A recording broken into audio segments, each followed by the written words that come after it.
கொண்டிருக்கியா?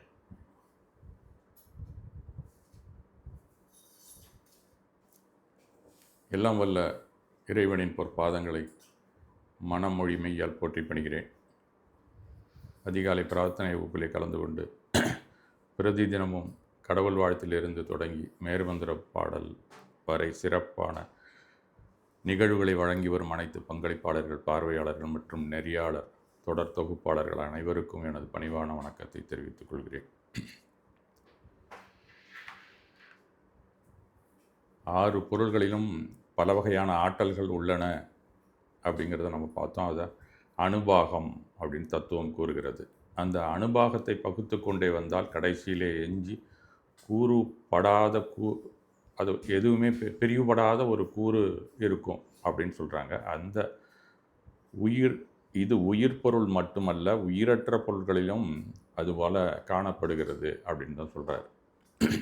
புற்களத்திலே வழவழப்பு பண்பில் பிரிவுபடாத கூறு உண்டு அப்படின்னு சொல்லுகிறார். அதே போல் சொரசொரப்பு தன்மையில் பிரிவுபடாத கூறும் உண்டு. இவை இரண்டுமே ஆற்றல் பொதிந்த கூறுகள். அதுபோல் ஒத்த பண்புடைய ஓரின பிரிவுபடாத அணுக்களின் கூட்டத்திற்கு பெயர் வர்க்கம் அப்படின்னு நம்ம பார்த்தோம். அதுபோல் ஓரின வர்க்கங்களின் கூட்டத்தின் பெயர் வர்க்கணை அப்படின்னு நம்ம அன்றைக்கு பார்த்தோம். அது ஒரு சிம்பிளாக வர்க்கம்னா என்ன, வர்க்கணைன்னா என்ன அப்படின்லாம் பார்த்தோம். வடிவங்கள் வச்சு நம்ம ஆரம்பத்தில் கொஞ்சம் புரிந்து கொள்வதற்காக நான் உங்களுக்காக தெரிவித்தேன். அது எந்த அளவுக்கு உங்கள்கிட்ட ரீச் ஆச்சுன்னு எனக்கு தெரியல. பட் அவ்வளோதான், எனக்கு தெரிஞ்ச அளவுக்கு நான் உங்களுக்கு சொல்லி கொடுத்துருக்கேன் அப்படின்னு தான் சொல்லணும். ஒத்த பண்புள்ள ஓரின வர்க்கணையும் ஆற்றல் அதிகமாக உள்ள அணுத்துரல் கூட்டமாகும் அப்படிங்கிறத நாம் கடைசியாக பார்த்து முடித்தோம் என்று நினைக்கிறேன். வர்க்கணை அப்படிங்கிறது அந்த வர்க்கம் லேயராக இருந்துச்சுன்னா அது வர்க்கணை அப்படின்னு சொல்லலாம். ஒரு லேயர் இருந்துச்சுன்னா அது வர்க்கம். அது பெரும்பாலும் பிரிவுபடாததாகத்தான் அந்த லேயர் இருக்கும். பல லேயர்கள் ஒன்று மேலே ஒன்று இருந்துச்சுன்னா அதை அப்படியே நீங்கள் அப்படியே எடுத்துக்கிட்டே இருக்கலாம். அது தானாகவே பிரியும், தானாகவே சேர்ந்து கொள்ளும். போனால் பெரும்பாலும் லேயராக தான் போகும். எப்பயாவது தான் அந்த வர்க்கமும் தன்னை பிரித்து கொள்ளும். அது ரொம்ப ரேர் அக்கேஷன் அப்படின்னு தான் சொல்லப்படுகிறது. இது மாறுகைக்கு உட்பட்டது. இது எல்லாமே பிரிஞ்சு பிரிஞ்சு பிரிஞ்சு போகிறது எல்லாமே மாறுகைக்கு உட்பட்டது அப்படின்னு சொல்லி அன்னைக்கு பார்த்தோம். இந்த மாதிரி இருக்கிறதுல ஒரே பிரதேசத்திலேயே பல வர்க்கணைகள் கூட இருக்கும் அப்படின்னு சொல்லப்படுகிறது. ஒரு பிரதேசம் அப்படின்னு சொன்னால் அந்த ஆகாயத்திலே மிக மிக சிறிய ஒரு பகுதி தான் ஒரு பிரதேசம் அப்படின்னு நம்ம பார்த்தோம். அந்த மாதிரி ஒரே பிரதேசத்திலேயே 3D 4 டைமென்ஷனாகவும் அதுக்குள்ளேயே பேக் ஆகி இருக்கக்கூடிய ஒரு வல்லமை கொண்டது தான் அந்த புத்கலம் அப்படிங்கிறது. அந்த மாதிரி பல லேயர்கள் இருக்கும், உள்ளுக்குள்ள வர்க்கணையாகவே இருந்து கொண்டு இருக்கும் அப்படின்னு சொல்கிறார். அதில் எல்லாமே அதுலேருந்தும் வெளிப்படவும் செய்யும். அப்படியே ஒன்றுக்கு ஒன்று கம்ப்ரஸ்டாகவும் இருக்கும், அப்புறம் ரேரிஃபைடு ஆகிடும், அப்படியே எக்ஸ்ட்ரூட் ஆகி வரும் அப்படிங்கிறார். அப்போ தான் ஆற்றல்கள் அதிகமாக வெளியிடப்படுகிறது. இது அணுவை பற்றி, ஆட்டம் பற்றியெல்லாம் படிக்கிறவங்களுக்கு நல்லா தெரியும். இப்போ அணு குண்டு கூட அது மாதிரி தான் தயார் பண்ணுறாங்க அப்படின்னு சொல்லலாம். இது சயின்ஸ் படித்தவங்களுக்கு கொஞ்சம் மேலோட்டமாக மற்றவங்களுக்கு புரிஞ்சிருக்கலாம். இன்டெப்த்தாக அவங்கன்னா உங்களுக்கு பாடம் நடத்துவாங்க. நீண்ட நாள் நம்ம தெரிந்து கொள்ளக்கூடிய அளவில் இருக்கும். இருந்தாலும் இந்த வர்க்கம் சேருவதும் பிரிவதும் வரம்பற்ற நிலைகளில் நிகழும் அப்படின்னு தான் சொல்கிறார். அது ஒரே ட்ரிப்பில் உங்களுக்கு அமையாது அப்படிங்கிறது மாதிரி சொல்கிறார். அதனால் அந்த மாதிரி சேரும் பிரிவுக்கூடிய நிகழ்வுகள் அந்த பிரபஞ்சத்திலே அனந்த வர்க்கணைகள் இருக்கின்றன அப்படின்னு சொல்கிறாங்க. அதெல்லாம் கணக்கே நீங்கள் பண்ண முடியாது. அந்த மாதிரி வர்க்கணைகள் நிறையா இருக்குது. அதில் மிகவும் இம்பார்ட்டண்ட்டாக நமக்கு தேவைப்படக்கூடியது ஆற்றல் அப்படிங்கிறது மனிதனுக்கோ இல்லை ஜீவராசிகளுக்கோ தேவையானது அப்படின்னு சொன்னால் 5 அப்படின்னு திகம்பரத்தில் கூறுகிறார்கள். திகம்பரம் மரபிலே 5 வர்க்கணைகள் இருக்கின்றன அப்படின்னு கூறுகிறார்கள். அந்த 5 வர்க்கணைகளுக்குள்ளேயே நம்ம உடம்பு சம்பந்தப்பட்ட அத்தனை கூறுகளும் நாம் பெற்றுவிடுவோம் அப்படிங்கிறத மகாவீரர் அப்படி தான் சொல்லுகிறார். அது வேறு தேராபந்திலாம் எடுத்துக்கிட்டிங்கன்னா 8 விதத்தை எடுத்துக்கிறாங்க அவங்க. இதில் இந்த 8ல் நம்மளுடைய அத்தனை பாடி ஸ்ட்ரக்சர்ஸ் பூரா அதில் தான் ஃபார்ம் ஆகுது அப்படிங்கிற மாதிரி சொல்லுகிறார். இது போன்று மாறக்கூடிய வர்க்கணைகள் 5 விதம் அப்படிங்கிறது கொஞ்சம் சிம்பிளிஃபைடாக இருக்கும். நம்ம அதையே எடுத்துக்கலாம். வேணால் நம்ம பிரித்து கூட பார்த்து கொள்ளலாம். இதுலேருந்து வந்த ஒரு பிரிவுகள் தான் 8 அப்படிங்கிறது. ஆனால் நமக்கு பயன்படக்கூடியது இந்த 5ஓ 8ஓ மட்டும்தான். மற்றதெல்லாம் பல அணுத்திரள்கள் எங்கே பார்த்தாலும் இருந்து கொண்டிருக்கின்றன. அது மனித உடலுக்கு அப்படின்னு பார்க்கும்போது இந்த 8 வகை தான் அப்படின்னு சொல்லப்படுகிறது. இந்த 5 வகைகளுக்குள்ளே அது அடங்கும் அப்படின்னு திகம்பரம் கூறுகிறது. இந்த 5 வர்க்கணைகள் அணுத்திரர்கள் ஒரு ஜாதியை விட்டு வேறு ஜாதி வர்க்கணையாகவும் மாறுவது உண்டு.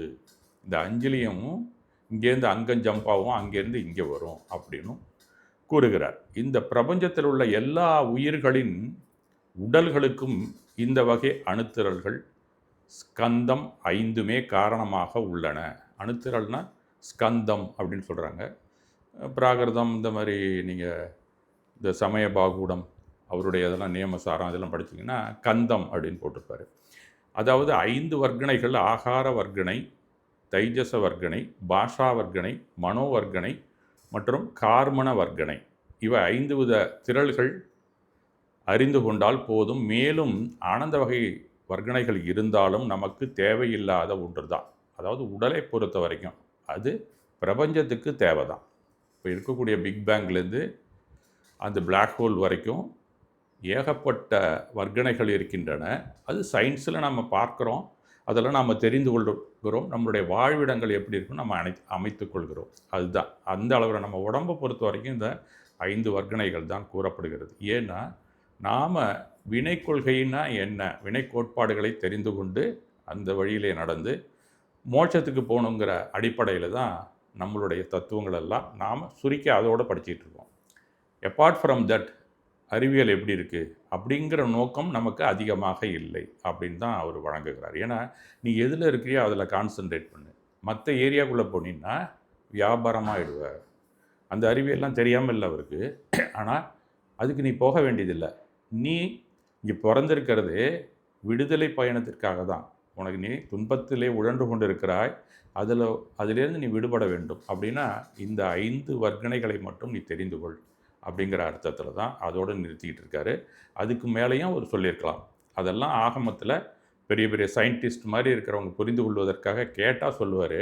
ஆனால் நமக்கு அவருடைய சீடர்கள் நமக்கு அளித்த அந்த ஆகமத்திலே இது சம்பந்தப்பட்ட செய்திகள் தான் இருக்கின்றன. அதனால் வெறும் உடம்பை பற்றி மட்டும்தான் சொல்லியிருக்காரா, அதனால தான் மருத்துவம் பார்த்தாங்களா அப்படின்னு நீங்கள் கேட்கலாம். காஸ்மிக் ஏரியாலேயோ ஜேம்ஸ் வெப் வரைக்குமோ பிளாக் ஹோல் வரைக்குமோ எல்லாத்துக்குமே இந்த அணுத்திரள்கள் தான். அது சம்மந்தப்பட்ட ஃபார்முலாஸ்லாம் கொடுத்தா இதுவே நமக்கு புரியல. அதுக்கு மேலே அதையும் படிச்சுட்டு நீங்கள் என்னடா புரிஞ்சுப்பீங்க அப்படிங்கிற ஐடியாவில் தான் அவர் கொடுக்கல. அதனால் அவர் இதோடு சுருக்கிக்கிட்டாரா அப்படிங்கிறது நமக்கு தான் ஒரு நல்ல வாய்ப்பு அப்படின்னு நாம் தெரிந்து கொள்ள வேண்டும். எல்லாத்தையும் படித்து என்ன பண்ண போகிறாங்க? எல்லாரும் ரொம்ப சம்பாதிக்கணும்னா மற்ற அறிவியல்லாம் படிக்க வேண்டிய அவசியம் இருக்குது. அது இந்த காலத்தில் அந்த பக்கம் தான் டெவலப் ஆகிட்டு இருக்கு. ஏன்னா இது ஆல்ரெடி டெவலப், இந்த 5 வர்க்கணைகள் பற்றி முன்னாடியே டெவலப்மெண்ட் ஆகிப்போச்சு. அதனால் அடுத்த ஏரியாவுக்கு போனால் தானே இவன் சம்பாதிக்கிறான். அதனால் அந்த ஏரியாவுக்கு போய் சம்பாதிச்சிட்டு இருக்காங்க. நம்ம கைபேசி வச்சுருக்கோம், எல்லாமே வச்சுருக்கோம்னா அந்த மற்ற அணுத்திரர்கள் எப்படி இந்த சிலிக்காலாம் வேலை செய்யுது அப்படிங்கிற ஏரியாவுக்குள்ளே அவங்களாம் நுழைஞ்சிருக்காங்க. அவங்களாம் விஞ்ஞானிகள். இவங்க மெய்ஞானிகள். நம்ம மெய் சம்பந்தப்பட்டது உண்மையாக நாம் எங்கே வாழ்வதற்காக இங்கே பிறந்திருக்கிறோம் அப்படிங்கிற அடிப்படையை புரிந்து கொண்டு இந்த 5ஓடு நிறுத்தி விட்டார்கள் என்று தான் நாம் எடுத்துக்கொண்டுள்ளோம். தத்துவங்களை படிக்கும்போது ஓரளவு அடிப்படையான விஷயங்கள் முழுவதுமாக அறிந்து கொள்வது நல்லது. புரியவில்லை என்றாலும் மேலும் மேலும் படிக்க படிக்க கேட்க கேட்க நம்மளுடைய பகுத்தறிவுக்கு அது புரிந்து கொள்ளும் ஆற்றல் உள்ளது.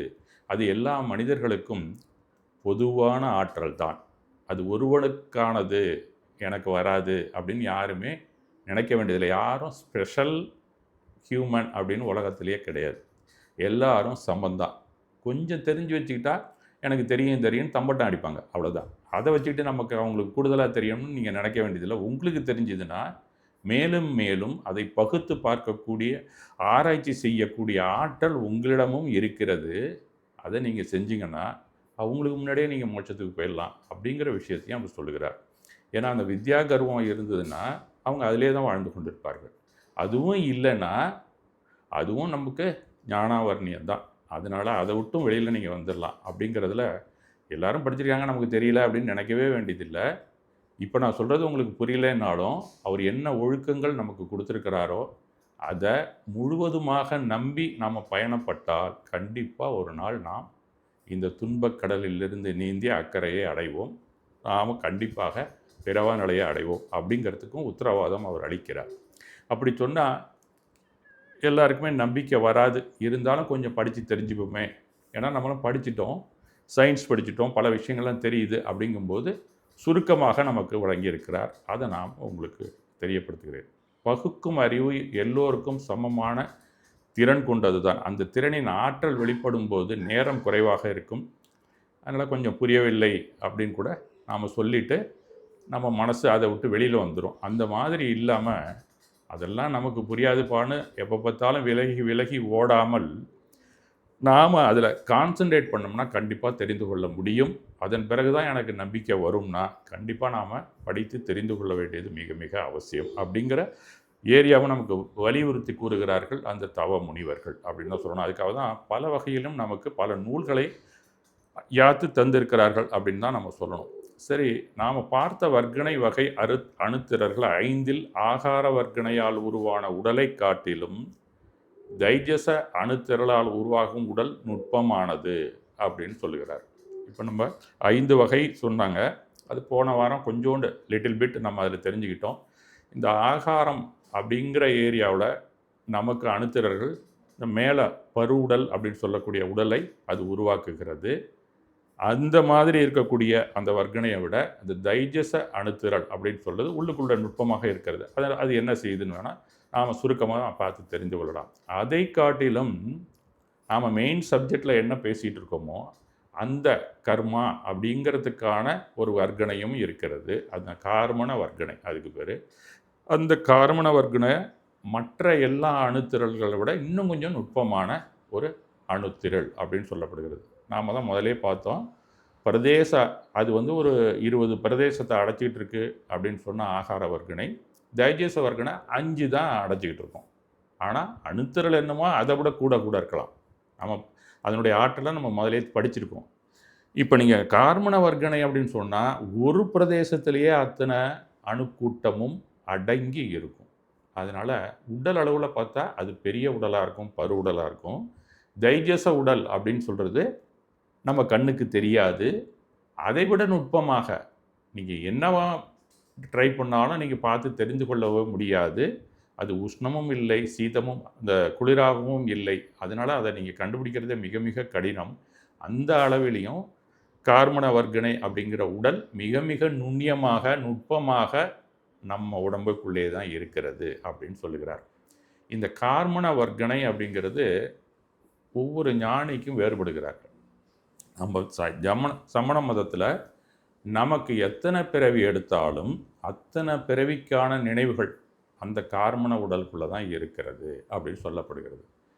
அந்த நீ வாசனான்னு சொன்னாலும் சரி, சம்ஸ்காரம்னு சொன்னாலும் சரி, நீ எத்தனை பிறவி இது வரைக்கும் எடுத்திருக்கியோ நிகோதத்துலேருந்து மேலே வந்து அத்தனை ரெக்கார்டிங்ஸும் அந்த கார்மண உடலில் இருக்கிறது.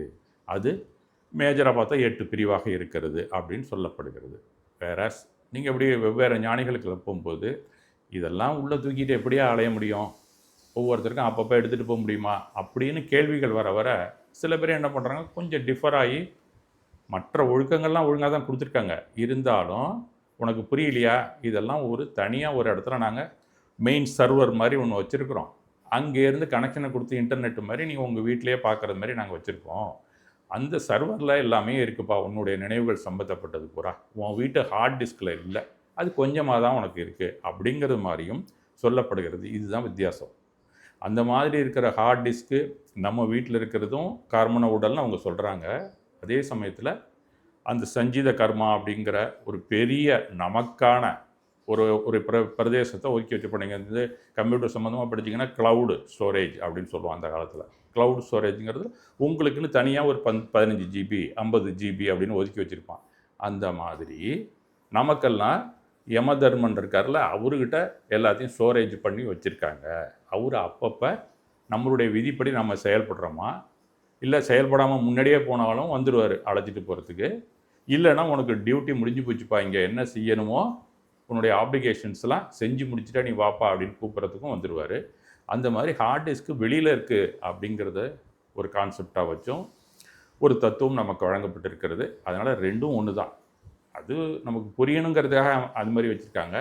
நீங்கள் அவங்களெல்லாம் கும்பிட்டிங்கன்னா இப்போ நடக்கக்கூடிய விஷயங்களோ அடுத்த பிறவிக்கு போகிறதோ கொஞ்சம் சுலபமாக இருக்கும் அப்படின்னு சொல்லி ஒரு வணிக நோக்கில் ஏற்படுத்தப்பட்டது தான் அது.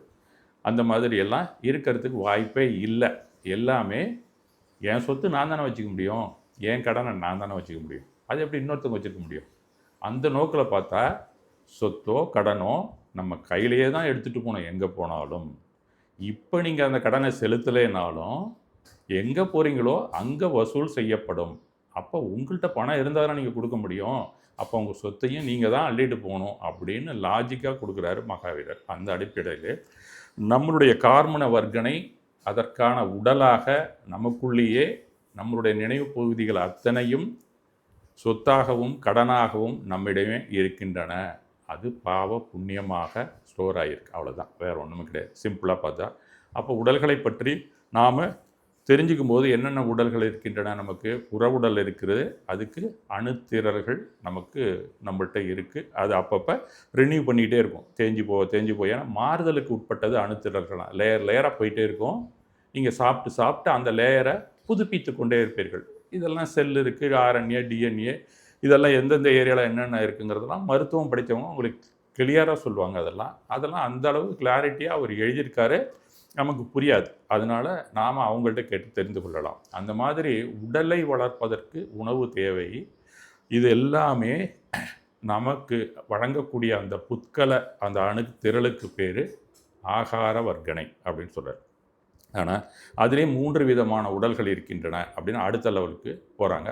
நீ என்ன சாப்பிட்டாலும் அந்த ப்ராசஸ் நடக்கணும்ல. நீ சாப்பிட்ட உணவுலேருந்து எது தேஞ்சு போயிருக்கோ அதுக்கெல்லாம் கொண்டு போய் அதை ரீப்ளெனிஷ்மெண்ட்டுன்னு சொல்லுவான். அதை கொண்டு போய் அங்கே டெபாசிட் பண்ணணும். தேய்மானத்துக்கெல்லாம் ஈடு செய்யணும். அந்த வேலையை செய்யறதுக்கும் அணுத்திரல்கள் அங்கே இருக்கின்றன. அதற்கான உடலாக வெப்பத்தோட அதே சமயத்தில் நல்ல ஒளியோடையும் இருக்கக்கூடிய ஒரு உடல் இருக்கிறது. அதுதான் தைஜச சரீரம் அப்படின்னு சொல்கிறார். தைஜச அணுத்திரல்களால் உருவான உடல். அது அதை விட நுட்பமானது. நீங்கள் சாப்பிட்றதெல்லாம் செரிக்கணும்னா அந்த அக்னினால் தான் முடியும். அந்த அக்னி அப்படின்னு சொல்லக்கூடிய அந்த நெருப்பு இருக்குது பார்த்தீங்களா, அதுலேருந்து உருவாகக்கூடிய ஒரு உடல் நம்ம உடம்புலேயே இருக்குது. அது டோட்டலாக எல்லா ஏரியாவுக்கும் போயிட்டு வரும். அது செரிச்சதெல்லாம் அங்கங்கே கொண்டு போய் கொடுத்து இந்த வேலையெல்லாம் ஃபுல்லாக டிரான்ஸ்மிட்டர் மாதிரி ஓடிக்கொண்டே இருக்கக்கூடியது அந்த தைஜச சரீரம் அப்படின்னு தான் குறிக்கிறாங்க. இதோடு சேர்ந்து ஒன்றோட ஒன்றா ஒட்டி பிணைந்து அப்பப்போயும் உன் கடனை கொடுக்கறதா இல்லை வசூல் பண்ணுறதா அப்படிங்கிற ஏரியாவுக்கு உள்ள அந்த கார்மண சரீரமும் இவங்க கூடவே தான் ஒன்றாவே இருந்து வாழ்ந்து கொண்டிருக்கிறது. இது எல்லாமே பிணைந்து இருக்கின்றன.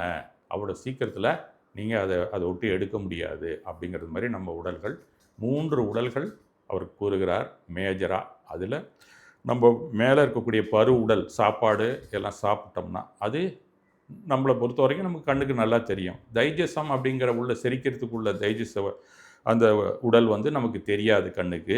காமன உடல் இருக்கா இல்லையானே தெரியவே தெரியாது. அதனால் உனக்கு தெரியணும்னு அவசியம் இல்லை. இங்கே இருந்தாலும் சரி, இல்லை வேற எங்கேயாவது க்ளவுட் ஸ்டோரேஜில் ஒரு வெளியில் இருக்கக்கூடிய ஒரு சர்வரில் இருந்தாலும் சரி, ஆனால் வேலை என்னமோ நமக்கு நடந்து கொண்டு இருக்கிறது அப்படிங்கிறது உண்மை. அதுக்கான ஒரு உடல் இருக்கிறது. அது நமக்கு பிராரத்த கர்மா அப்படின்னு அவங்க சொல்லுவாங்க. மொத்தமும் இருந்ததுன்னா அது சஞ்சித கர்மா அப்படிம்பாங்க. இப்போ நாம் ஏதாவது புதுசாக வேலை செஞ்சு மறுபடியும் உள்ளே தள்ளுறோம்ல, அந்த அணுக்களும் உள்ளே இழுத்து கொள்ளணும். அந்த கார்மன அணுக்களும் உள்ளே தான் வர செய்யும். தேயறதெல்லாம் கீழே கொட்டிடும். எப்பப்பெல்லாம் கீழே கொட்டுச்சுன்னோ அதுக்கெல்லாம் ஈடாக புதுசாக அணுத்திரல்கள் உள்ளே வந்து கொண்டிருக்கும். இது 3மே இந்த 3 உடல்களிலும் தொடர்ந்து நடைபெற்று கொண்டிருக்கிறது. ஆனால் இது எல்லாத்துக்கும் நீ இப்படி நடக்கணும் அப்படி நடக்கணும் அப்படிங்கிற ஆர்டர் போடுறது அந்த கார்மண சரீரம் தான். அதை சொல்கிறது தான் மற்றதெல்லாம் கேட்டு நடந்து கொண்டு இருக்கிறது அப்படிங்கிறத நம்ம புரிந்து கொண்டால் போதும். அந்த பஞ்சு இருக்குது அப்படின்னு சொன்னால், அது ஒரு கிலோ பஞ்சு இருக்குது அப்படின்னு சொன்னால் அது ஏகப்பட்ட இடத்த அடைச்சிட்டு இருக்கும். உங்களுக்கு வால்யூம் பார்த்திங்கன்னா நிறையா இருக்கும். அதே சமயத்தில் அது நம்ம கையில் தூக்குனா 1 கிலோ தான் இருக்கும். ஆனால் இடம் என்னமோ ஜாஸ்தியாக இருக்கும். அதே இரும்பாக இருந்துச்சுன்னா கொஞ்சமாக தான் இருக்கும் பார்க்கறதுக்கு. வெயிட் என்னமோ ரெண்டும் ஒன்று தான். அந்த மாதிரி அணுத்திரர்கள் கூட்டம் நல்லா அப்படி ரேரிஃபைடாக இருக்குது, இல்லைன்னா கம்ப்ரஸ்டாக இருக்குது. அந்த மாதிரி இருக்கக்கூடிய அணுத்திரர்களில் தான் உடல்கள் வேறுபடுகின்றன அப்படின்னு சொல்லலாம். இன்னும் சொல்லப்போனால் சாஃப்டாகவும் இருக்குது, ஹார்டாகவும் இருக்குது. இப்போ வெண்டைக்காயை எடுத்துக்கிட்டிங்கன்னா தொட்டாக்கா சாஃப்டாக இருக்கும். முத்தலாக இருந்தால் கூட கையால் நீங்கள் ஒடிக்கலாம், எது வேணால் செய்யலாம். அதே வெண்டைக்காய் மாதிரி இருக்கக்கூடிய யானை தந்தம் எதுவுமே நீங்கள் செய்ய முடியாது. அது அவ்வளோ ஹார்டாக இருக்கும். அந்த மாதிரியும் அணுத்திரல்கள் நம்ம உடலுக்குள்ளே இருக்கிறது அப்படின்னு சொல்கிறார். இதெல்லாம் அந்த உடல்கள் என்னென்ன இருக்கோ அதற்கு தகுந்தாற்போல் ஜீவராசிகளுக்கு என்னென்ன உடம்பு வேணுமோ, மனிதர்களுக்கு என்ன மாதிரி வகைப்பாடு இருக்கிறதோ, இதெல்லாம் நாம கர்மம் அப்படின்னு சொல்கிறார்ல, அதுக்கு தகுந்த உடல்களையும் நமக்கு அமைத்து தரக்கூடிய ஆற்றல் அந்த ஆகாரக வர்க்கணைக்கு உண்டு அப்படிங்கிறத நம்ம பொதுவாக தெரிஞ்சுக்கிட்டா போதும். வஜ்ர விரஷப நாராச சரீரம், விரஷப நாராச சரீரம், இந்த மாதிரி சொல்லிகிட்டே வருவார். யார் மனிதனுக்கு என்ன மாதிரி உடம்புகள் இருக்கின்றன, அடுத்த விலங்குகளுக்கெல்லாம் என்ன மாதிரி உடம்புகள் இருக்கின்றன, இதெல்லாம் நாம கர்மத்தில் ஃபுல் டீட்டெயிலும் உங்களுக்கு உடம்பெல்லாம் எப்படி இருக்கும் அப்படின்னு சொன்னால், இதெல்லாம் ஆகார வர்க்கனை என்ன மாதிரி ஆக்ட் பண்ணுதோ அதை நுட்பமாக ஆராய்ந்து நமக்கு சொல்லப்பட்டது தான் அந்த நாம கர்மம் அப்படிங்கிறது. அதுலேருந்து நமக்கு புற உடல் எப்படி இருக்குங்கிறது முடிஞ்சு போச்சு. அடுத்த லெவலுக்கு டைஜஸ்ட சரீரங்கிறது எல்லாருக்கும், எல்லா ஜீவராசிகளுக்கும் கிட்டத்தட்ட ஒரே மாதிரி தான் இருக்கும். அதில் ரொம்ப சேஞ்சஸ் கிடையாது. அதனால அது செரிக்க வைக்கிறதுக்காக உள்ள உடல் அப்படிங்கிறது நாம் தெரிஞ்சுக்கொள்ளலாம். இதெல்லாம் நுட்பமானது. எடை ஒரே மாதிரி இருந்தாலும் அது ஏடத்தை அதிகமாக பிடித்து கொண்டு இருக்கிறதும் இருக்குது. குறுகிய இடத்துல அதே வலுவோடு இருக்கக்கூடிய உடல்களும் இருக்கின்றன அப்படிங்கிறதையும் பல வகையிலையுமே நமக்கு பலவித ஜீவராசிகளுக்கு இந்த ஆகாரக சரீரம் எப்படி வேலை செய்யுது அப்படிங்கிறதையும் நமக்கு சொல்லுகிறார்கள். சில பேர் அதை கொஞ்சம் வேறுபாடாகவும் சொல்லுவாங்க. கோஷங்கள் அப்படின்னு சொல்லுவாங்க. மனமய கோஷம், அன்னமய கோஷம், இதெல்லாம் கூட நீங்கள் படிச்சிருக்கலாம். இதெல்லாம் போர்வையாக இருக்கிறதாக நாம் கற்பிதம் பண்ணுவோம். அப்படி கிடையாது. எல்லாம் ஒன்றுக்கு மிங்கிளாக தான் இருக்குது. இதே மாதிரி அது 5 வகைப்பாட்டிலே அவங்க பிரித்து சொல்லுவாங்க. இது ரெண்டும் ஒன்று தான்.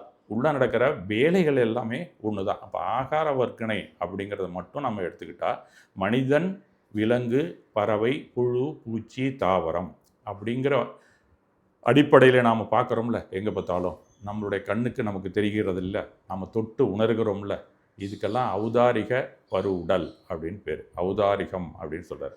அந்த ஔதாரிகம் அப்படிங்கிறத நாம் பார்த்து தெரிந்து கொள்ள முடியும். நேரடியாக இருந்ததுன்னா நீங்கள் பார்த்து தெரிஞ்சுக்கலாம் அப்படிங்கிறதுக்காக ஔதாரிக வர்க்கணா அப்படிங்கிற ஒரு வர்க்கணையிலிருந்து பருவுடல் தோன்றுகிறது.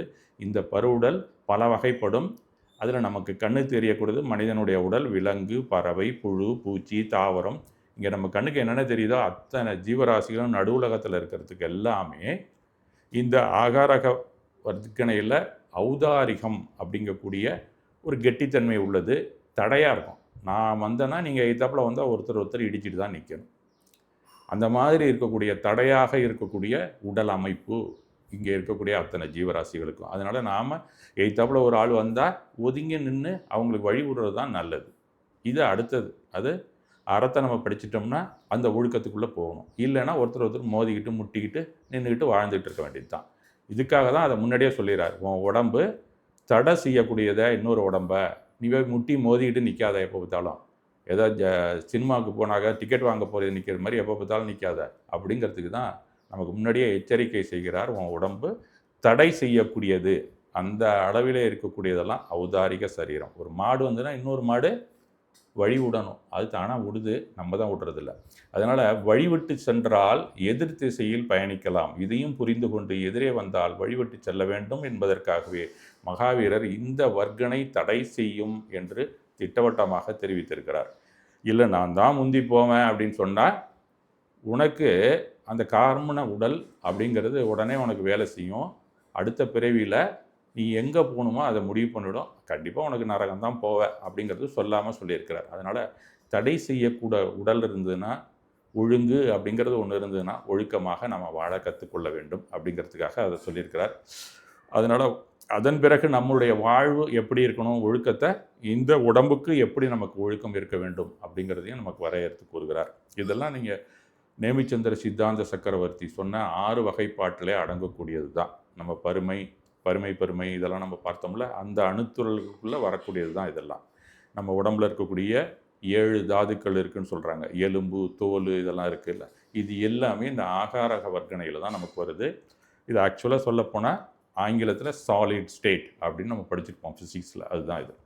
இதே அந்த ஆகார வர்க்கணை அப்படிங்கிறதுலையே அடுத்த பிரிவு வந்து வைகிரீக உடல் அப்படின்னு ஒன்று இருக்கிறதாக சொல்லப்படுகிறது. அதை நாம் இது வரைக்கும் சந்திக்கலை.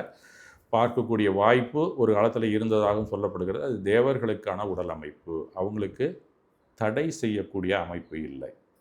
அவங்க எங்கே போனாலும் ஊடுருவி போவாங்க. ஒரு செவுத்துக்கிட்ட போனாலும் செவுத்துக்குள்ளே ஊடுருவி போகலாம். கதவு பூட்டியிருந்தாலும் வீட்டுக்குள்ளே வர முடியும் அவங்களால. அந்த மாதிரி உடம்பு. இப்போ நமக்கெல்லாம் அது மாதிரி இடையில கதவு பூட்டியிருந்தோன்னா போக முடியாது. ஒரு மலை இருந்துச்சுன்னா அதை தாண்டிக்கிட்டு நம்ம டனல் வச்சு தான் அந்தண்ட போகணும். அந்த விஷயங்களெல்லாம் அவங்க தேவர்களுக்கும் நரகர்களுக்குமே 2 பேரும் ஒரே மாதிரி உடம்பு தான். அந்த மாதிரி அந்த சுருங்கி விரியக்கூடிய எங்கேயும் ஊடுருவி செல்லக்கூடிய ஒரு சக்தி அந்த உடலுக்கு உண்டு. அது விக்கிரியா சக்தி அப்படின்னு சொல்கிறார். அந்த மாதிரி இருக்கக்கூடிய வேற்று உருவாக தோணும். இப்போ ஒருத்தன் சாதாரணமாக இருக்கிறவன் குண்டாக பெருசாக தெரிஞ்சானா வேற்று உருவமாக தான் நான் மாறிடுவான். சாதாரணமாக சாப்பிட்டே சில பேருக்கு அப்படி இருக்குது. ஆனால் அந்த உடம்புல ஈஸியாக அதெல்லாம் செய்ய முடியும். ரொம்பவும் ஸ்லிம்மாகவும் காமிக்க முடியும். அப்போ வேற ஆள் மாதிரி இருக்கும். கண்டுபிடிக்கவே முடியாது அவங்கள. அந்த மாதிரி உருமாறும் தன்மை கொண்டதுக்கு பேர் விக்ரியா சக்தி அப்படின்னு சொல்கிறாரு. முதல் வகையான ஔதாரிகம் அப்படின்னு நம்ம பார்த்தோம்ல, தடை செய்யக்கூடியதை விட இது நுட்பமானது. இது சொல்லவே வேண்டியதில்லை, அவர் நமக்கே தெரிஞ்சிடும். அடுத்தது ஆகாரக சரீரம். இவ்விரண்டையும் விட மிக நுட்பமானது. இது 3வது. ஆக்சுவலாக இந்த ஆகாரகத்திலேயே 3 வகைன்னு சொல்லாமல் இதை 3ஆக சொன்னால் நமக்கு புரியும்.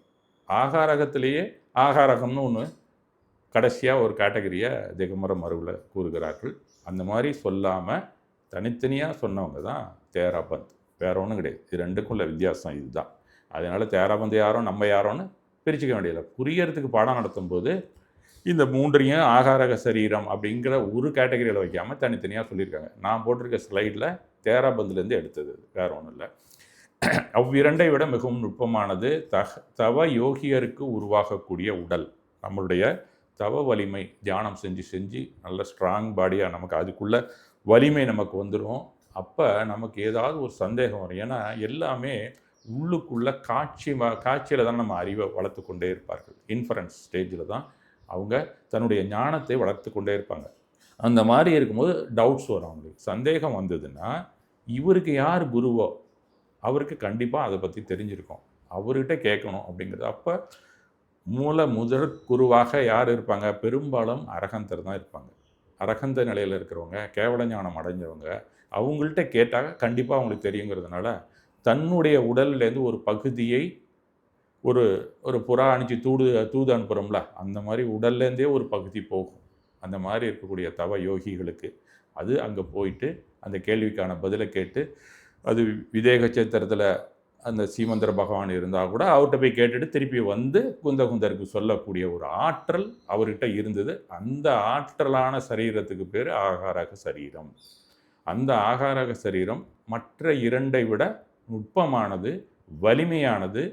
அது யார் எங்கே இருந்தாலும் எந்த ரூபத்தில் இருந்தாலும், நெருப்பாக இருந்தாலும் நீராக இருந்தாலும் புகுந்து அது பாட்டு போயிட்டே இருக்கும்.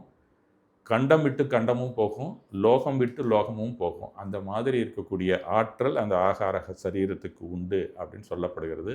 ஆக மொத்தத்தில் 3 விதமான ஔதாரிக, வைகிரீக, ஆகாரக அப்படிங்கிற 3 சரீரங்கள் புற உடலாக இங்கே இருக்கக்கூடிய 3 உலகத்திலும் இருக்கக்கூடிய ஜீவராசிகளுக்கு புற உடல் அதுதான் அப்படிங்கிறத ஆகாரக வர்க்கணை மூலமாக சொல்லுகிறார். அப்போ நம்ம சாப்பிட்ற சாப்பாடு எல்லாமே ஆகார வர்க்கணை தான். நம்ம சாப்பிட்ற சாப்பாடு உணவு நம்ம சாப்பிட்றோம்ல எங்கே போனாலும் அது எல்லாமே புத்கலத்தில் ஆகார வர்க்கணை அப்படிங்கிறதுலேருந்து நமக்கு உருவாக்கப்பட்டது தான். அப்போ ஆகார வர்க்கணை எங்கே இருக்குது? மற்ற எல்லா ஜீவராசிகிட்டையும் இருக்குது. நமக்கு வேணும்னா வேறு ஜீவராசிக்கிட்டேருந்து தான் நம்ம இந்த ஆகாரத்தை எடுத்துக்கிறோம். அதில் மாற்று கருத்தே இல்லை. அப்படி இருக்கும்போது இதில் ஏதிய மாம்சம், இதில் ஏதிய தாவர உணவு அப்படின்னு ஒரு கேள்வி நமக்கு வரதான் செய்யும். அதை கொஞ்சம் கடைசியில் பார்ப்போம். இது வந்து தானே ஆகணும். ஆகாரம் அப்படிங்கும்போது தாவரத்துலேயும் ஆகார சரீரம் தான், அதுதான் நம்ம சாப்பிட்றோம். அதே விலங்குகிட்டையும் அந்த ஆகாரக வர்க்கணை இருக்குது, அதை தான் நம்ம சாப்பிட்றோம். அந்த தசைகளை தான் நம்ம சாப்பிட்றோம். ரெண்டுமே தசைகள் தான். ஆனால் அதை மாமிசம் சாப்பிடக்கூடாதுங்கிறோம். இது தாவரம், நீ சாப்பிட்லாம்.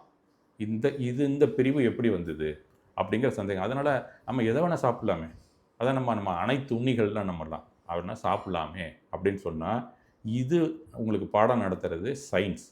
அதுக்கப்புறம் எத்திக் அப்படின்னு ஒரு ஏரியா இருக்குது.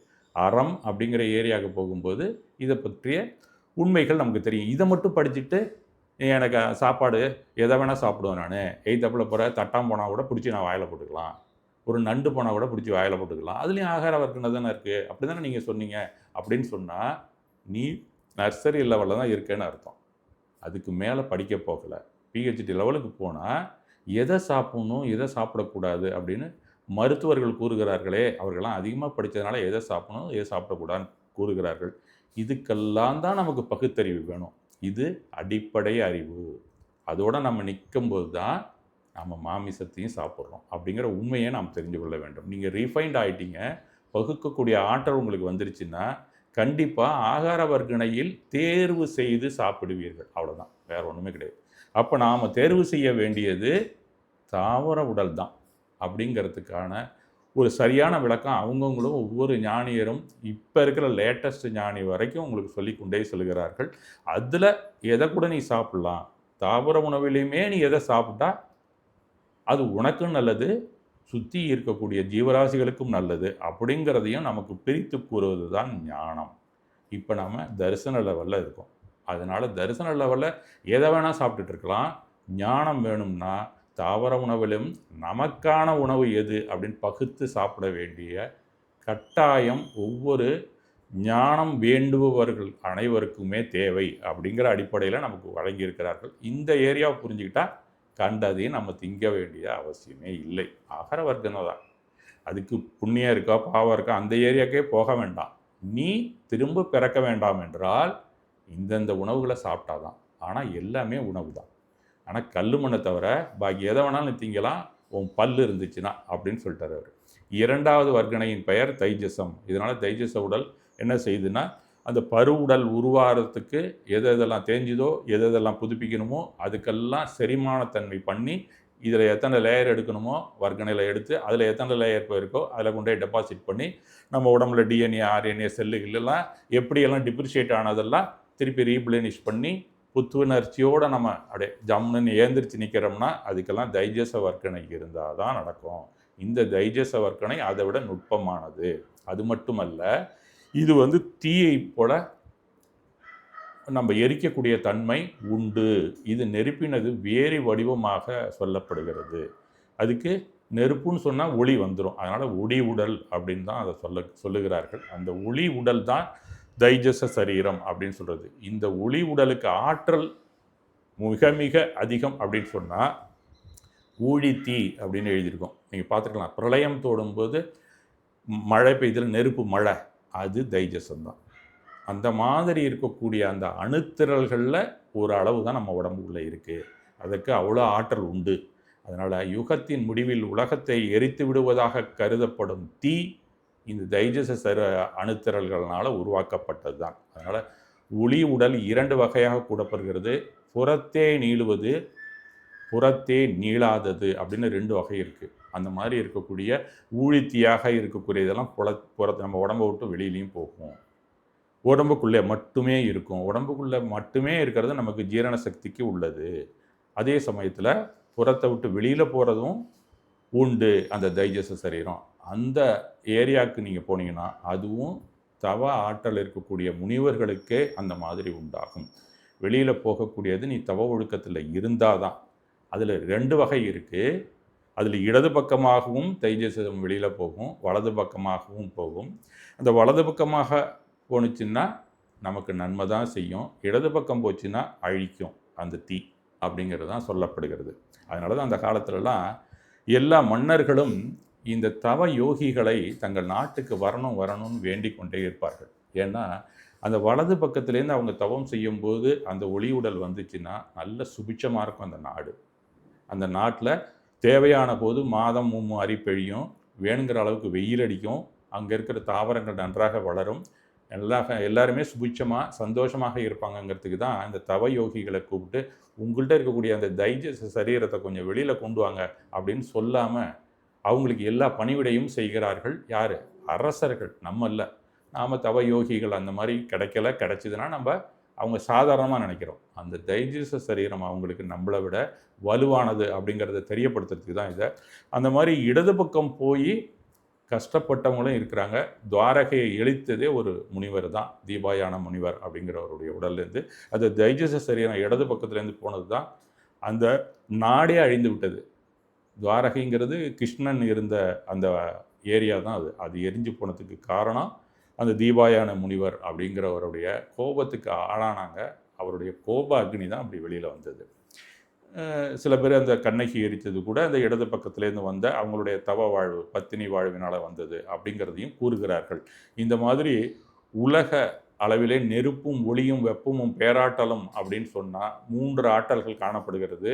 அதில் இனிமையும் குளுமையும் அதில் இல்லை. அந்த மாதிரி இருக்கக்கூடிய தைஜச சரீரம் இருக்குது. ஒளி உடல் பொறுத்து சில பண்புகள் மாறுகின்றன. 3 வகை பண்பு இருந்துச்சுன்னா இடது பக்கத்தில், 4 வகை பண்பு இருந்துச்சுன்னா வலது பக்கத்தில் வரும். அந்த மாதிரி இருக்கக்கூடிய ஊழிக்கால ஆற்றல், இனிமை, குளுமை, மிகு வெப்பம், குறைந்தான வெப்பம், ஒளி, இது எல்லாத்துக்குமே நமக்கு துணையாக இருக்கக்கூடிய இந்த தைஜச அணுத்திரள்கள் தான்.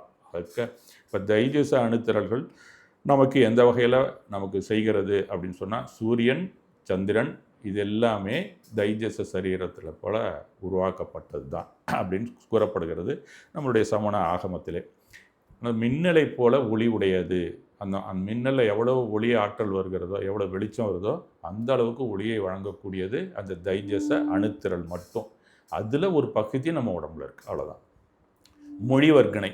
இது மொழி வர்க்கணை அப்படிங்கிறது உடலாக மாறுவது இல்லை.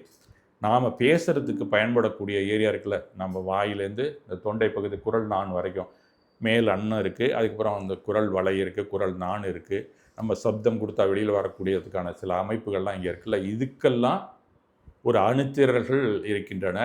அது யாருக்கு இருக்கணுங்கிறத கார்மன உடல் முடிவு செய்யும். அவங்களுக்கு இந்த மொழி வர்க்கணை அவங்களுக்கு மொழியாக மாற்றி நான் இப்போ பேசுகிறேன்னா அதற்கு காரணம் மொழி வர்க்கணை எனக்கு உதவி செய்கிறது, அவ்வளோதான். இந்த மொழி வர்க்கணை நமக்கு வெளியிலேருந்து தான் கிடைக்குது. அந்த மொழி வர்க்கணை புத்கல வர்க்கணை என்னிடத்துல இருக்கிறதுனால நான் உங்கள்கிட்ட பேசுகிறேன், உங்களால் கேட்க முடியுது. ஆக இந்த திரள்கள் நமக்கு மிக மிக அவசியம். அந்த மாதிரி திரள் அமைப்பில் ஏதாவது ஒரு கோளாறு இருக்கிறவங்களால பேச முடியாது. சில பேர் சுத்தமாகவே பேச முடியாமல் இருப்பாங்க. சில பேர் மொழி வர தெரியாமல் இருப்பாங்க. அதாவது எழுத்து உள்ளது, எழுத்து அற்றது அப்படின்னு 2 இருக்கின்றன. வர்பல், நான் வர்பல் அப்படின்னு கூட சொல்லுவாங்க. ஸ்கிரிப்ட், நான் ஸ்கிரிப்ட் அப்படின்னு சொல்லலாம். நடைமுறையில் நம்முடைய தொண்டை வழியாக வெளிப்படுவது எல்லோரும் அறிந்த ஒலி. அப்படி அதுக்கு எழுத்து உண்டு. இப்போ நான் பேசுகிறதுக்கு எல்லாத்துக்குமே நீங்கள் எழுதியும் பார்க்கலாம். அந்த மாதிரி ஒலியை கேட்டு எழுதக்கூடிய ஒரு ஆற்றல் இந்த மொழி வர்க்கணைக்கு இருக்கிறது. அது எழுதியோ உச்சரித்தோ பிறருக்கு சொல்ல முடியும், வழிகாட்ட முடியும். அந்த அடிப்படையில் தான் நாமெல்லாம் மற்றவங்களுக்கு சொல்லி கொண்டு இருக்கிறோம். மற்றவங்க நல்லதாக கெட்டதாக கேட்டு அது வழியில் நடக்கிறாங்க. இதற்கு அந்த மொழி வர்க்கணை தான் பாஷா வர்க்கணா அப்படிங்கிறது பயன்படுகிறது அப்படின்னு சொல்கிறார். மாறாக எழுத்தற்றது, எழுத்து இல்லாமல் ஒலியும் நம்ம உருவாக்க முடியும்ல, அதுக்கும் அந்த மொழி வர்க்கணை தான் உபயோகம் வருகிறது. இப்போ மத்தளத்தை தட்டுறோம், பேரி அடிக்கிறது, ட்ரம்மெல்லாம் அடிக்கிறான், இந்த மாதிரி முரசு அந்த காலத்துலலாம் அடித்து அறிவிப்பு செய்வாங்க, மேகம் இடிக்குது, இந்த மாதிரி மற்ற ஒலிகள் இருக்குதில்ல, இதெல்லாம் எழுத்து அற்றது. அந்த எழுத்து அற்ற வகையை சேர்ந்தது தான் பகவானின் திவ்ய துணி. பகவானுடைய திவ்ய துணி மொழி வழியாக நமக்கு கிடைக்கிறது இல்லை. ஏன்னா மொழி நான் பேசுகிறேன்னா நீங்கள் கேட்குறீங்க, அது உள்வாங்கி மூளையில் ஒரு பகுதியில் அந்த லாங்குவேஜ் ஏரியா இருக்கும், வேறு மொழியாக இருந்தால் அதை டிரான்ஸ்லேட் பண்ணும், அதன் பிறகு புரிந்து கொள்வதற்கு உள்ளுக்குள்ளே போகும். அந்த உள்ளே போய் நம்ம புரிந்து கொள்ளும்போது ஞானமாக மாறும். ஆனால் பகவானுடைய திவ்ய துணி அந்த மாதிரி கிடையாது. இந்த மொழி ஏரியாவுக்கே போகாது. நேரடியாக ஞானம் எங்கே உங்களுக்கு மூளையில் இருக்கோ அதற்கான பகுதிக்கு நேரடியாக சென்ற சொல்லக்கூடிய பாஷா வர்க்கணையை உள்ளவர் தான் அவர். அதுதான் திவ்ய துணி. அது அவர் உடம்புலேருந்து அது பாட்டு வந்துக்கிட்டே இருக்கும். அதை நீங்கள் கிரகிக்கிற ஆற்றலும் உங்களுக்கு இருக்கணும், அதன் மீது கவனமும் உங்களுக்கு இருக்கணும். அப்போ தான் அது ஞானமாக உங்களுக்கு மாறும். அதற்கும் ஒரு நமக்கு பிராப்தம் இருக்கணும் அப்படிங்கிறது தான் சொல்லப்படுகிறது. ஆனால் அவர்கிட்டேருந்து திவ்ய துணி எழுத்தற்றது. அந்த மாதிரி இருக்கக்கூடிய ஒரு ஒலியைத்தான் அந்த திவ்யத்துலேருந்து வருது.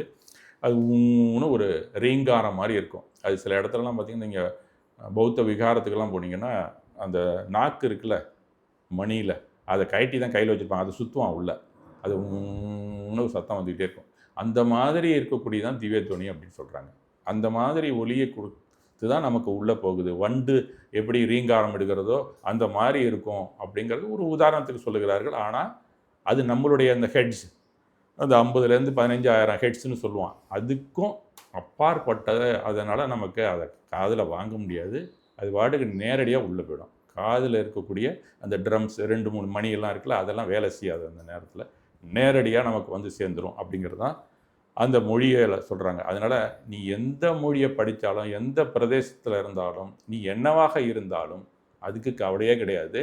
ஸ்ட்ரைட்டாக உனக்கு ஞானத்தை ஏற்றிட்டு போயிட்டுருக்கோம். நீ விலங்காக இருந்து கவனித்தாலும் அப்படிங்கிறது தான் இந்த மொழி வர்க்கனை நமக்கு எடுத்து கூறுவது. அப்போ பாஷா வர்க்கனையோட வைட்டல் பார்ட் இது தான். அதனால் இந்த சரஸ்வதி சபத்தில் பார்த்தீங்கன்னா, சிவாஜி கணேசன் திடீர்னு ஞானம் வந்து பாட்டெல்லாம் பாடும் பார்த்துறீங்களா? அந்த டெக்னிக் தான், வேறு ஒன்றும் கிடையாது. மொழியின் இவ்வேறுபாடுகள் மொழி வர்க்கணையின் செயல்பாடாகும். மொழி வர்க்கணை புத்கலத்தின் ஒரு சிறப்பான மார்கை பரியாயம் அப்படின்னு சொல்லப்படுகிறது. அதுவும் ஒரு பரியாயம் தான், மாற்றம் தான். இதை குந்தர் புத்கலத்தின் மாளிகைக்குள்ள என்ன மாதிரி அப்படிங்கிறதெல்லாம் விளக்கம்லாம் அவர் நல்லாவே கொடுக்குறார். இதுக்கெல்லாம் நம்மளுடைய மேலே இருக்கக்கூடிய அன்னம், அந்த நாக்கு, உள்ளே இருக்கக்கூடிய குரல் நான், இந்த குரல் வளை, இதெல்லாம் நமக்கு பயன்படுகிறது. இதழ்கள் வரைக்கும் அதுக்கு பயன்படுகிறது. அதெல்லாம் சரியாக வேலை செய்யணும்னா அதுக்கு மொழி வர்க்கணை அணுத்திரல்கள் நம்மகிட்ட இருந்தால் தான். இதுக்கு அடுத்தது மனவர்க்கணை அப்படின்னு, மனோவர்க்கணா அப்படின்னு எழுதியிருக்கோம். அந்த மனோவர்க்கணா அப்படிங்கிறது நம்ம எது பேசுகிறோம், எந்த விஷயத்தை ஞாபகத்தில் வச்சுக்கணும் அப்படிங்கிறதுக்கு அது உள்ளே போய் ஸ்டோர் ஆகுது. அந்த ஸ்டோரேஜ் ஏரியாவுக்கு தான் மனம் அப்படின்னு பேர். அது மூளை இல்லை, மனம்ங்கிறது ஒரு ஹார்ட் டிஸ்க். அதில் போய் ஸ்டோர் பண்ணுறோம். அதுலேருந்து மூளை எடுத்துக்கிட்டு நமக்கு வேலை செய்யும். இது ரெண்டுக்கும் உள்ள வித்தியாசம் இருக்குது. மூளை இயங்கினால் மனத்துலேருந்து வரும், மூளை தூங்கிடுச்சுன்னா மனசுலேருந்து எதுவும் வெளியில் வராது. இதுதான் ரெண்டுக்கும், சயின்ஸ்லேயும் நமக்கும் இதுக்கும் உள்ள வித்தியாசம். அதனால் இந்த மனம் அப்படிங்கிற ஏரியாவில் நாம் என்ன பேசுகிறோம், என்ன உள்வாங்குகிறோம், என்னென்ன நினைவில் வச்சுருக்கோம், இதெல்லாம் பதியக்கூடிய இடம். அதுதான் வேணுங்கும்போது அதுலேருந்து நாம் தான் எடுக்கிறோம். அதனுடைய இயக்கத்தை 4 இருக்கிறத நம்ம பார்த்தோம். அது முன்னாடியே பார்த்தாச்சு. அந்த 4ஐயும் நம்ம முன்னாடியே பார்த்துட்டோம் என்னன்ட்டு. அது திருப்பி நம்ம அது அந்த ஏரியாவுக்கு நீங்கள் போனீங்கன்னா மனசில் என்னென்ன இருக்குது, என்னென்ன மாதிரி அந்த சித்தம், புத்தி, அகங்காரம், இதெல்லாம் நம்ம பார்த்தோம் முன்னாடியே நினைக்கிறேன். அதெல்லாம் இயக்கங்கள், மனதினுடைய இயக்கங்கள். இந்த இயக்கத்துக்கு காரணமாக இருக்கிறது மூளை தான். அதுலேருந்து அதெல்லாம் அனலைஸ் பண்ணி பகுத்து நமக்கு வேணுங்கிறத எடுத்துக்கிட்டு திருப்பி ப்ராசஸ்லேருந்து நான் எரேஸ் பண்ணி அதுக்குள்ளே ஸ்டோர் பண்ணும். இதுக்கு ஒரு ஸ்டோரேஜ் ஏரியா தான் மனம். அந்த ஸ்டோரேஜ் ஏரியாவுக்கான அணுத்திரல்களை நமக்கு அளிக்கக்கூடியது இந்த மனோவர்க்கணை. அது உடம்புக்குள்ளேயே அதுவும் ஒரு பகுதியில் இருக்குது. அது உடல் இல்லை, 8 இதழாக இருக்கும் அப்படின்னு நம்ம சமணம் கூறுகிறது. ஒவ்வொருத்தவங்க ஒரு மாதிரி சொல்கிறாங்க. அது எல்லா ஏரியாலையும் இருக்குது. கையினா கையில், விரல்னா விரலில், அங்கேயும் மனோவர்க்கணை இருக்குது அப்படின்னு அவங்க சொல்கிறாங்க. எப்படி செஞ்சாலும் ப்ராசஸ் என்னமோ ஒன்று தான், வேலை என்ன செய்யோ அது ஒன்றா தான் செஞ்சு கொண்டு இருக்கிறது. இதில் ஒன்றும் வேறுபாடு இல்லை. அது ஒரு டிவைஸ், அது பாடி இல்லை. இது ரெண்டுக்கும் வித்தியாசம் அதுதான். அதனால் அது கண்ணுக்கு தெரியாது. அனீந்திரியம் அப்படின்னு சொல்கிறாங்க. ஈஷித் இந்திரியம் அப்படின்னு அவர் குறிப்பிடுகிறார்கள். அது உள்ளுக்குள்ளே இருக்கிறதுனால அந்தஷ்கரணம் அப்படின்னு சொல்லுவாங்க. அது உள்ளுக்குள்ளே இருக்கக்கூடிய ஒரு பொறி தான். இப்போ கண்ணு இதெல்லாம் சேர்ந்து 5 பொறிகள் மாதிரி இது 6வது பொறி நமக்கு கண்ணுக்கு தெரியாது. அதற்காக உபயோகப்படக்கூடிய வர்க்கணை மனோவர்க்கணை. அதுக்கு அது உள்ளே போச்சுன்னா நாம் ஏதாவது ஒரு ஒலி வந்ததுனா தான் அது செயல்படும். ஒலி வரலைன்னா அது செயல்படாது. அப்போ திவ்ய துணி வரும்போது மனம் செயல்படாது. அதை நாம் தெரிஞ்சுக்கணும். அதனால் ஒலி வந்ததுன்னா அப்போ சங்கற்பம், விகற்பம், நன்மை, தீமை, ஆய்தல், நினைவு கூறல், இத்தனை வேலையும் மனசுக்கு இருக்கும். ஒலி வரல, அதுக்கிட்ட ரீச் ஆகலை அப்படின்னு சொன்னால் அது திவ்ய துணியாக இருந்ததுன்னா கண்டிப்பாக மனம் அப்போ வேலையே செய்யாது. இது நம்ம கேட்கணுமா, பகவான் சொன்னதை கேட்க வேண்டாமா அப்படிங்கிற முடிவெல்லாம் எடுக்கிறது இந்த அகங்காரம், சித்தம், புத்தி, அகங்காரம் தான். நமக்கு அந்த ஏரியாவே வேலை செய்யாது. அது செயலற்று போயிடும், ஸ்ட்ரைட்டாக அது உள்ளே போயிடும் அவர் பேசுகிறது. அப்படி தான் நமக்கெல்லாம் ஞானம் சிவாஜி கணேசன் மாதிரி அப்புறம் அம்மா அப்பான்னு நம்ம பேச ஆரம்பிச்சிடும்.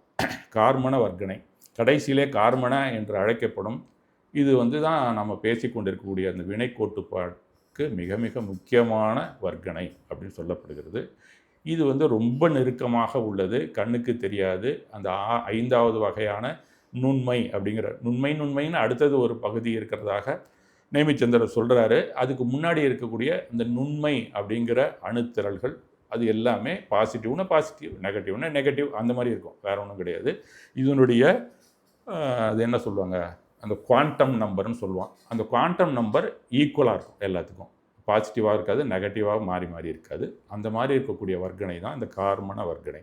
மனம், மொழி, உடல் வழி உயிரது வினை வழி உணர்வால் நிகழும் சிந்தனை, பேச்சு, செயல், அதன் கர்மம் அப்படிங்கிறதுக்கு தான் அந்த கர்ம சேதனா நம்ம கார்மண வர்க்கணை வேலை செய்யும். நீ என்ன மாதிரி ஆக்ட் பண்ணுறியோ அதுக்கெல்லாம் உள்ள டெபாசிட் பண்ணணுமா, என்ன மாதிரி ஆக்ட் பண்ணுறதுக்கான வினைகளை வெளியேற்ற வேண்டுமா, இதற்கான அந்த கார்மண அந்த புத்கலங்கள் தான் வேலை செய்கின்றன. அது நம்ம உடம்புலேயே இருக்குது, பல பிறவிகள்லேருந்து நம்மளோடையே சேர்ந்து வருது. அதனால் ஆன்மா போகும்போது கார்மண வர்க்கணை ஒன்று இருந்தால் போதும், அதோடு சேர்ந்து தான் போகும்.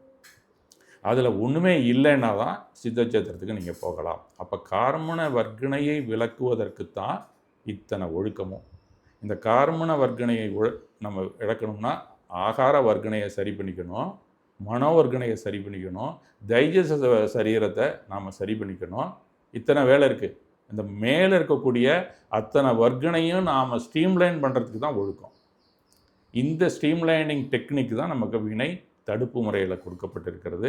அப்போ கார்மண வர்க்கணையை அது என்ன பண்ணுங்கிறது மட்டும் நம்ம தெரிஞ்சுக்கிட்டால் போதும். அதை நீங்கள் எதுவுமே செய்ய வேண்டாம். அது ஆட்டோமேட்டிக்காக மேலே இருக்கக்கூடிய வர்க்கணைகளை நீங்கள் எப்படி உபயோகிக்கிறீங்களோ அதற்கு ஏற்றபடி கூடும் குறையும், அவ்வளோதான். இந்த மாதிரி இருக்கக்கூடிய அமைப்புக்கு தான் அந்த 5 வர்க்கணையை நமக்கு கொடுக்குறார். அப்போ நான் அப்படிங்கிற உணர்வு கர்த்தா காரணமாக ஆவதால் அது வினைவழி உணர்வு என கூறப்படுகிறது. அது வினையை பற்றி ரொம்ப டீப்பாக படிக்கும்போது இதெல்லாம் நீங்கள் தெரிந்து கொள்ளலாம், இல்லைனா தெரிந்து கொண்டு கூட இருக்கலாம். ஆக விருப்பு வெறுப்பு முதலான உணர்வுகளின் நிமித்தத்தால் தோன்றுகின்றன பொதுவாக. அப்போ ராகத்வேஷம் அப்படின்னு இருந்துச்சுன்னா அந்த கார்மண வர்க்கணை இருக்கக்கூடிய உடல் அமைப்பில் எடை கூடும், எடை குறையும். இதுதான் அடிப்படையாக உள்ளது. அந்த வெறுப்பு அப்படிங்கிறது இல்லாமல் இருக்கிறதுக்கு ஒரே வழி சமதாபாவம் தான். சமதாபாவத்தோடு உங்களுடைய ஒழுக்கம் இருந்ததுன்னா இந்த விருப்பு வெறுப்புங்கிற கார்மண வர்க்கணை சேராது. ஆனால் கார்மண வர்க்கணை என்னமோ ஒன்று தான், அதுக்கு அட்ரஸ்ஸு விருப்பு வெறுப்புன்னு நம்ம தான் போடுவோம். அதனால் அது ஒன்றும் நான் விருப்புக்குன்னு உள்ள ஒரு கார்மண வர்க்கணை, அதுக்குன்னு ஒரு கார்மண வர்க்கணையெல்லாம் கிடையாது. நாம் விலாசத்தை போட்டுருவோம், டேட்டு, டைமு, யார்கிட்ட பேசணும், அத்தனை விஷயமும் நாம் அதில் விருப்பத்தோடையோ வெறுப்போடையோ ஒரு அட்ரஸிங் அதில் வச்சு ஒரு லேபிள் வச்சு அனுப்பிடுவோம் உள்ளே. அதெல்லாம் உள்ளே இருக்கும். என்றைக்கு போனாலும் அந்த டேட் அண்ட் டைமோடு வெளியில் வரும். அதுதான் நம்ம செய்கிறோம். அதுக்கு காரணம் நாம் சமதாபாவத்தில் இல்லை அப்படிங்கிறது தான் அடிப்படை. அந்த சமதாபாவத்தை நீங்கள் வரவழைச்சிட்டிங்கன்னா இந்த கார்மண வர்க்கணைங்கிறது கண்டிப்பாக டெபாசிட் ஆகாமல் குறைந்து கொண்டே வரும். அப்படிங்கிற ஏற்பாடு தான் வினை கோட்பாடு. அந்த வினை கோட்பாட்டுக்கு மிக மிக அவசியமானது இந்த கார்மண வர்க்கணை அப்படின்னு தெரிந்து கொள்ளலாம். இது எல்லாமே நமக்கு உள்ளே போனோன்னா எடுத்தோடனே கார்மண வர்க்கணையாக இருக்காது, மனசில் இருக்கும். அது ஆழ படிந்து போயிடுச்சுன்னா அதுக்கு பேர் சம்ஸ்கார், அது சில பேர் வாசனா அப்படிம்பாங்க. இந்த சம்ஸ்கார்லாம் தான் 4ஆம் வட்டத்தில் திரவியமாக இழுத்துரும். இந்த திரவியம் சொன்னால் சாலிடாக எடுக்கும் உள்ளே. இந்த இடத்துல சாலின்னு சொல்லக்கூடாது, ஒரு அணுவாக எடுக்கும். அது அந்த மாதிரி ஆட்டம் லெவலில் எடுக்கிறதுக்கு காரணம் நம்மளுடைய பாவனை வழியில் இருக்கக்கூடிய சம்ஸ்கார் தான். இந்த பாவனை சரியாக இருக்கிறதுக்கு தான் சமதா பாவனை, வேறு ஒன்றும் கிடையாது. அப்போ சம்ஸ்கார் இருக்கக்கூடாதுன்னா சமதா பாவனையில் இருந்தீங்கன்னா சம்ஸ்காரே இருக்காது. சம்ஸ்காரே இல்லைன்னா கார்மண உடல் குறைந்து கொண்டே வரும், கூடாது அப்படிங்கிறது தான் அவர் எடுத்து கூறுகிறார். இது மற்ற எல்லா உடலோடும் பாலும் நீரும் போல ஒன்றாக காணப்படுகிறது. அது எல்லாம் பின்னி பிணைஞ்சிக்கிட்டு இருக்கு. இதுதான் மற்றது எல்லாத்தை விட இதுதான் உள்ளே பிணிந்து கொண்டு இருக்கிறது. அது எப்படி அது உள்ளுக்குள்ளே சுற்றி கொண்டு இருக்கிறதோ வேறு மாதிரி இருக்குது எல்லாத்துலேயும் அப்படிங்கிறதான் தெரியப்படுத்துகிறார். அப்போ நாம் இந்நேரம் படித்ததெல்லாம் சயின்ஸு தான். இந்த சயின்ஸ் அட்டாமிக் மாலிகூல் இதை வச்சு தான் நம்ம படிச்சுட்டு வந்துட்டுருக்கோம். இதில் என்னென்ன வகைகள் இருக்குது அப்படிங்கிறத நம்ம பார்த்தோம். மேற்கொண்டு அடுத்தடுத்து என்னங்கிறத நமக்கு நாளைக்கு பார்க்கலாம். மிக்க நன்றி.